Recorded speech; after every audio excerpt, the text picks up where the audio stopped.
Hi, I'm Carrie, and I'm talking today about compare and despair. That's a thinking style, a negative thinking style that we can really get caught up in, and it can make us feel very unhappy within ourselves.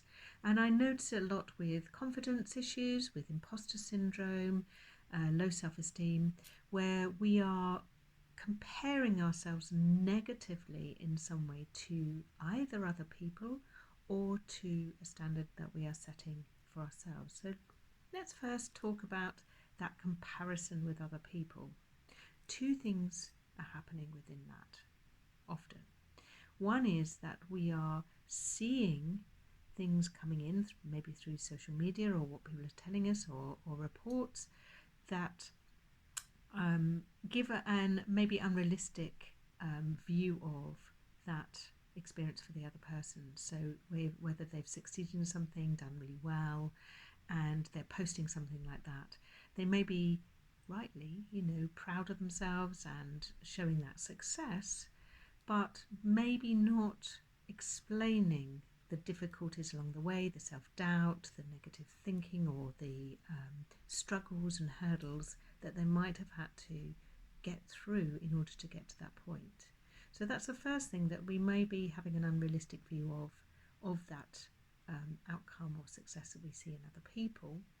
But the other thing is how we might be then in that comparison putting ourselves down, underestimating our own successes or our own skills and development, as we are just black and white image of that.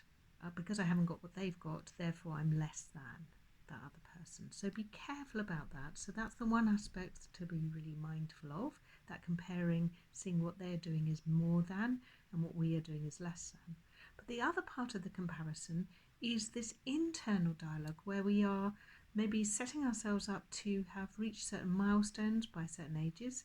I hear that often with people, that by the time I'm 30, I want to be success in my career, I want to be at a director level, say, or by the time I'm 60, I want to be retired with a huge income, or I want to be a millionaire by the time I'm 40, or I want to have had 2 children by 35.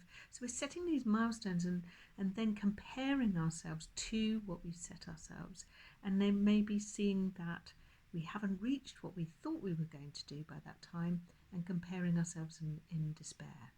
So instead, it's trying to let go of the markers as being the end point, the success, and instead it's how we are reaching towards those goals, and how we are maybe developing skills and growing in ourselves and building qualities and experiences that are different from maybe those milestones.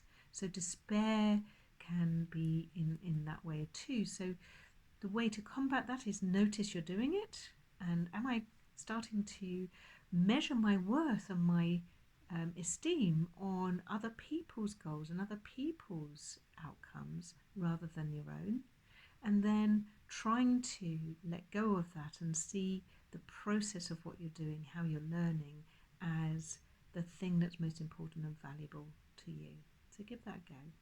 All right, so if you enjoyed this video, please comment on it. Lovely to hear from you. Get in contact and subscribe. And I'll talk to you soon. Bye.